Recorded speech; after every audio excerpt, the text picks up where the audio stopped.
Hi everybody, this is a slightly different sort of video. It's an entry into Potti314's deep falset competition. The idea here is to build a lock which has the greatest angle of falset but still be a working lock. I'll put a link in the description so you can watch Michael's video introducing the competition, but this is my attempt at it. So first of all, this is the lock I've constructed. It's originally a Yale rim cylinder. That's the key. It doesn't really matter the bitting, as it does. What does matter is that this is a working lock. As you can see, it does work. The next step is to set a kind of an origin point. So I'm going to use a pencil just to draw a line there. I don't know if you can see that. So that denotes the position of the core when applying tension.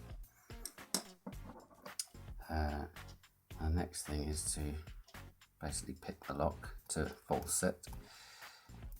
See if we can do that. Let's move the light so you can see.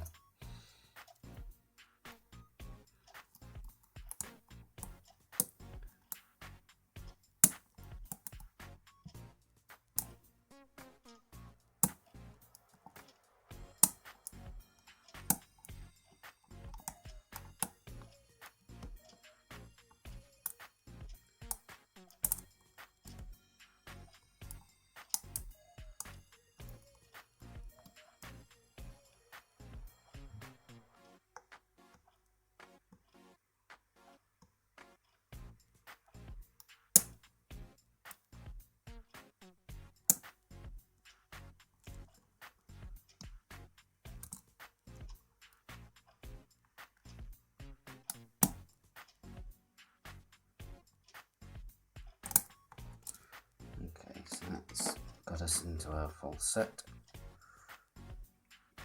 I think anyway, just give the front pin a little poke. Yeah, so that's as far as it will go. So I'm going to mark that position next to the origin point. So that will give us our angle.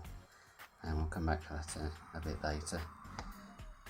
What I just need to do is take the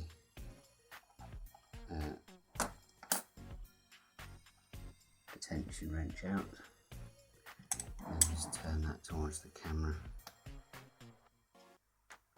And just so we've got that for later, we can work out that angle. That's what I need to do next, is actually pick the lock. It should just be a case of pushing the front pin down and then the lock's open. So the next step will require a little bit of rearrangement. The next step is to gut the lock.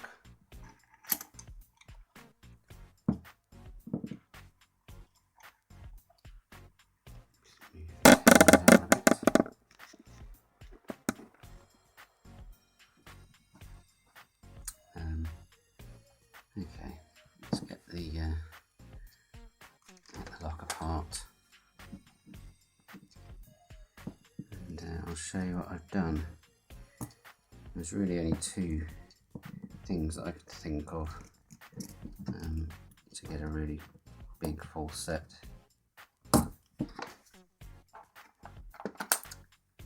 And I've only ruined one lock doing this. This is my second attempt at it. Yes, my first idea was a bit optimistic.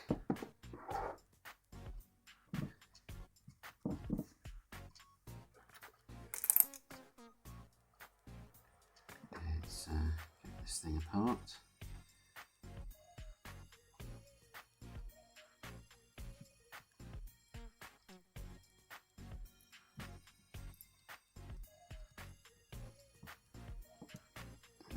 pesky little slivers in these Yales. Oops.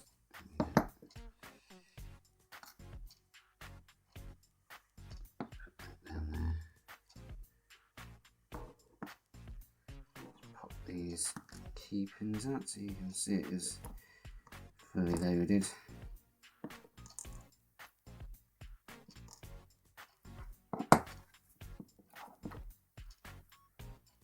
Just do this quickly.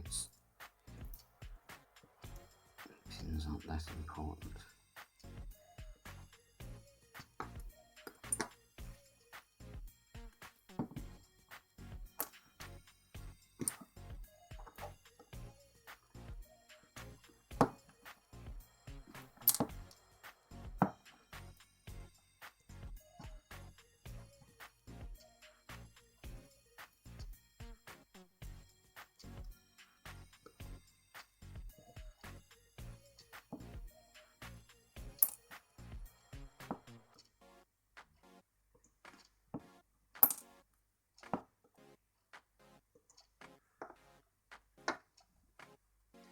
Okay, I'm going to leave the springs in the chamber, they're not really part of what I've done.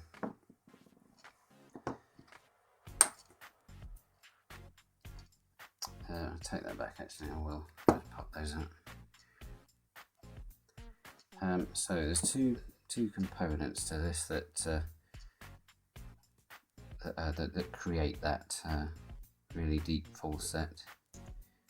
Oops. The first part of that is this tiny little spool. So I'll cut it as deeply as possible. I don't know if you can see that. It's a tiny spool, and I've made it as thin as possible in the middle there, as to give the maximum amount of slop when you get to that pin. The other part of that is in the shell here. I don't know if you can see that,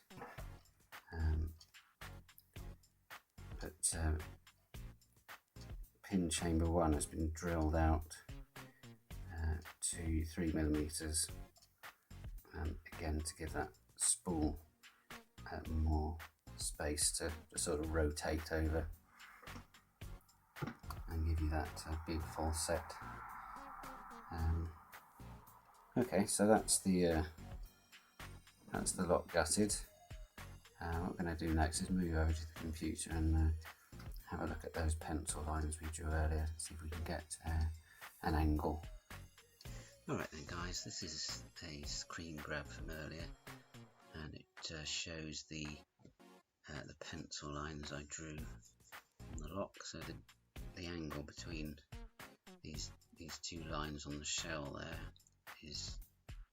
will equal our falset. So I've prepared a couple of extra lines there just to give us our angle. So that's what the angle actually looks like when it's all connected up. And what I've done is overlay a protractor onto the image, so I'll just put that over the angle there. See, that's on 0, and you can see